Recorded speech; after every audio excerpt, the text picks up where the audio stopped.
सभी माताओं बहनों को मेरा सादर नमस्कार।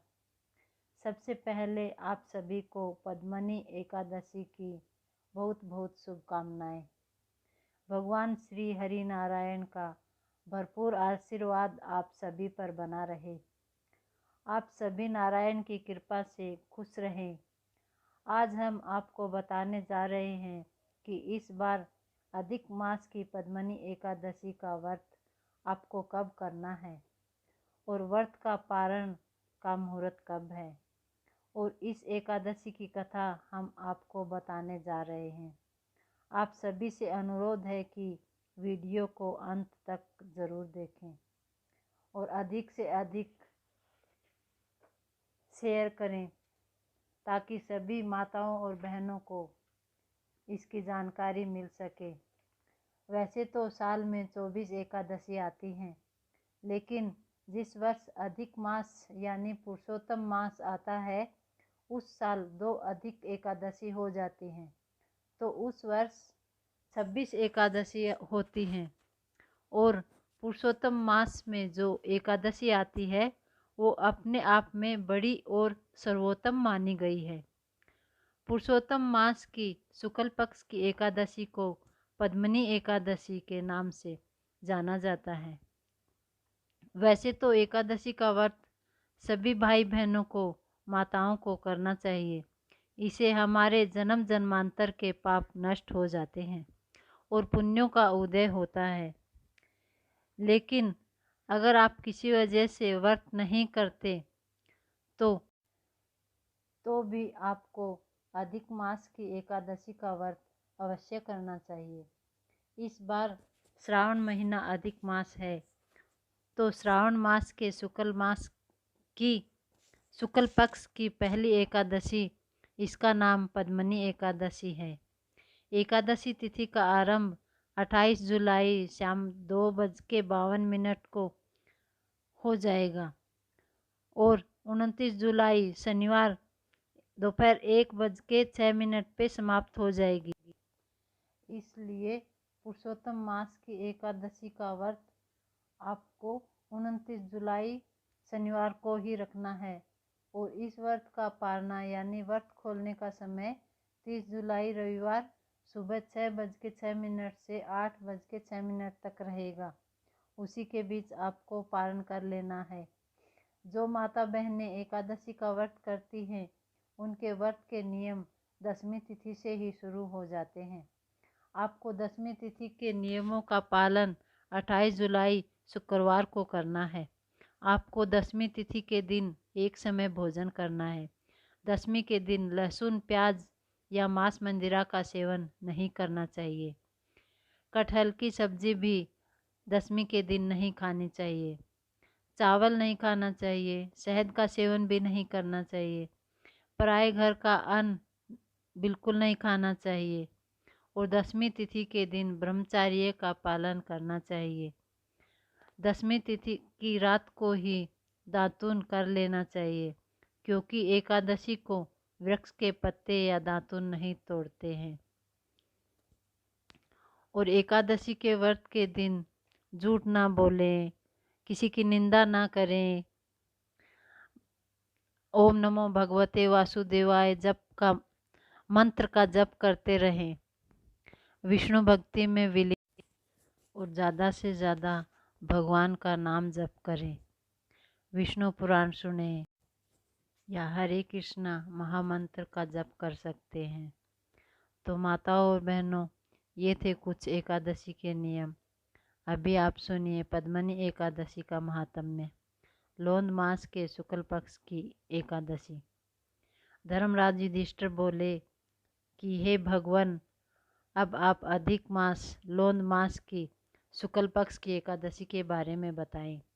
इस एकादशी का नाम क्या है तथा इसके व्रत की विधि क्या है, सो विधि पूर्वक कहिए। श्री कृष्ण बोले कि हे राजन, अधिक मास लोंद मास की एकादशी जो कि अनेक पुण्यों को देने वाली है, उसका नाम पद्मनी है। इस एकादशी के व्रत के करने से मनुष्य विष्णु लोक को जाता है। हे राजन, इस विधि को मैंने सबसे पहले नारद जी से कहा था। यह विधि अनेक पापों को नष्ट करने वाली है तथा मुक्ति और भक्ति प्रदान करने वाली है। आप ध्यान पूर्वक श्रवण कीजिए। दशमी के दिन व्रत को शुरू करना चाहिए और कांसे के पात्र में भोजन मांस, मसूर, चना, कोदो, शहद, साग और प्राय अन्न दशमी के दिन नहीं खाना चाहिए। इस दिन हविष्य भोजन करना चाहिए और नमक भी नहीं खाना चाहिए। उस रात्रि को भूमि पर शयन करना चाहिए और ब्रह्मचर्य पूर्वक रहना चाहिए। एकादशी के दिन प्रातः उठकर नित्य क्रिया से निर्वृत्त होकर दातून करनी चाहिए और 12 बार कुल्ला करके पुण्य क्षेत्र में स्नान करने चले जाना चाहिए। उस समय गोबर, मृत्तिका, तिल, कुश तथा आमल की पूर्ण विधि पूर्वक स्नान करना चाहिए। स्नान करने से प्रथम शरीर में मिट्टी लगाते हुए उसी से प्रार्थना करनी चाहिए। हे मृत्तिके, तुमको भगवान ने शुक्र रूप धारण करके निकाला है। ब्रह्मा जी ने तुम्हें दिया है और कश्यप जी ने तुमको मंत्रों से पूजा है। इसलिए तुम मुझे भगवान की पूजा करने के लिए शुद्ध बना दो। समस्त औषधियों से पैदा हुई गोपेट में स्थित करने वाली और पृथ्वी को पवित्र करने वाली, तुम मुझे शुद्ध करो। ब्रह्मा के थूक से पैदा होने वाली, तुम मेरे शरीर को छूकर मुझे पवित्र करो। हे शंख चक्र गदाधारी देवों के देव जगन्नाथ, आप मुझे स्नान के लिए आज्ञा दीजिए। इसके उपरांत वरुण मंत्र को जप कर स्नान करना चाहिए। पवित्र तीर्थों के अभाव में उनका स्मरण करते हुए किसी तालाब में स्नान करना चाहिए। स्नान करने के पश्चात स्वस्थ और सुंदर वस्त्रों को धारण करके तथा संध्या तर्पण करके मंदिर में जाकर भगवान की पूजा करनी चाहिए। स्वर्ण की राधा सहित कृष्ण भगवान की प्रतिमा और पार्वती सहित महादेव जी की प्रतिमा बनाकर पूजन करें। धान्य के ऊपर मिट्टी या तांबे का घड़ा रखना चाहिए। उस घड़े को वस्त्र, गंध आदि से अलंकृत करके उसके मुंह पर तांबे, चांदी या सोने का पात्र रखना चाहिए। उस पात्र पर भगवान की प्रतिमा रखकर धूप, दीप, नैवेद्य, पुष्प, केसर आदि से उनकी पूजा करनी चाहिए। इसके उपरांत भगवान के सम्मुख नित्य गान आदि करें। उस दिन पतित तथा रजस्वला स्त्री का स्पर्श नहीं करना चाहिए। उस दिन असत्य बोलना तथा गुरु और ब्राह्मण की निंदा नहीं करनी चाहिए। उस दिन भगत जनों के साथ भगवान के सामने पुराण की कथा सुननी चाहिए। अधिक यानी लोंद मास की शुक्ल पक्ष की पद्मनी एकादशी का व्रत निर्जल करना चाहिए। यदि मनुष्य में शक्ति रहती हो तो उसे जलपान या अल्पाहार से व्रत करना चाहिए। रात्रि में जागरण करके नाच और गान करके भगवान का स्मरण करते रहना चाहिए। प्रतिपहर मनुष्य को भगवान या महादेव जी की पूजा करनी चाहिए। भगवान को पहले पहर में नारियल, दूसरे पहर में विल्लव फल, तीसरे पहर में सीताफल और चौथे पहर में सुपारी, नारंगी अर्पण करना चाहिए। इससे पहले पहर में अग्निहोम का, दूसरे में वाजपेय यज्ञ का, तीसरे पहर में अश्वमेघ यज्ञ का और चौथे पहर में राजसूय यज्ञ का फल मिलता है। इस फल से अधिक संसार में न यज्ञ है, न विद्या है, न तप है, न दान आदि है।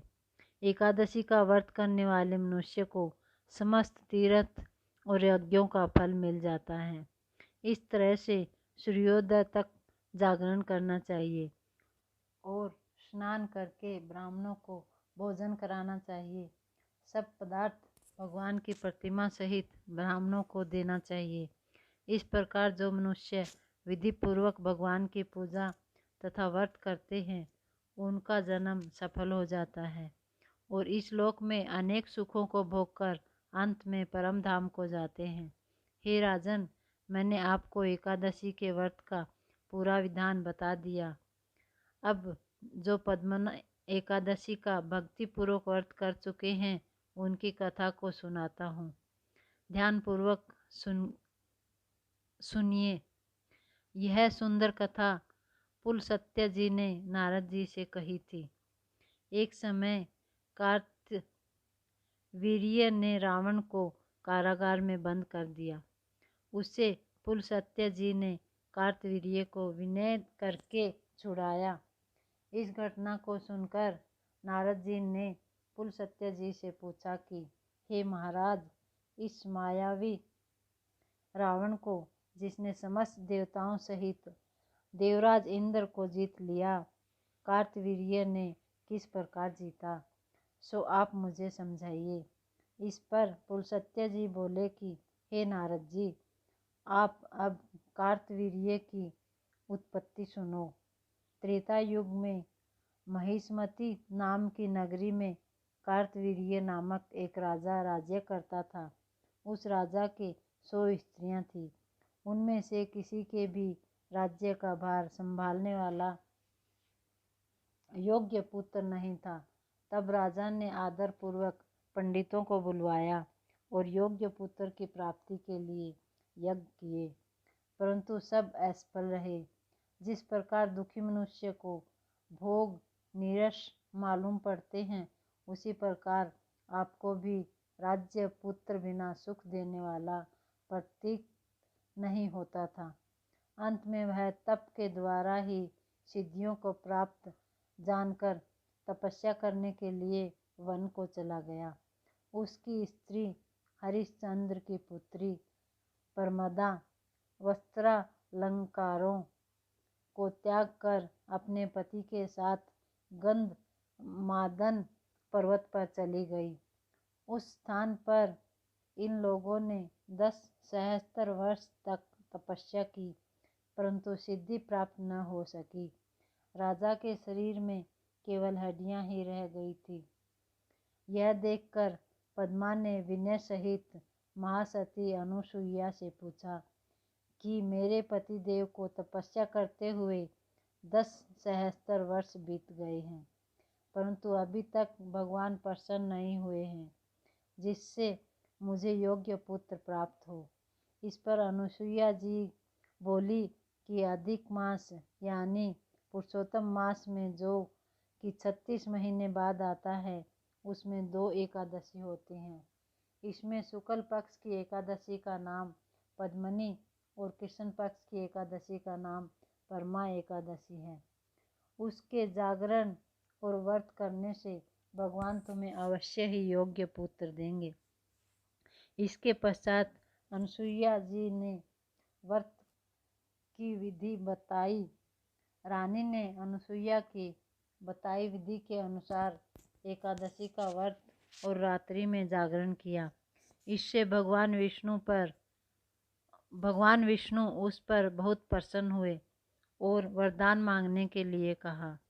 रानी इस पर भगवान की स्तुति करने लगी।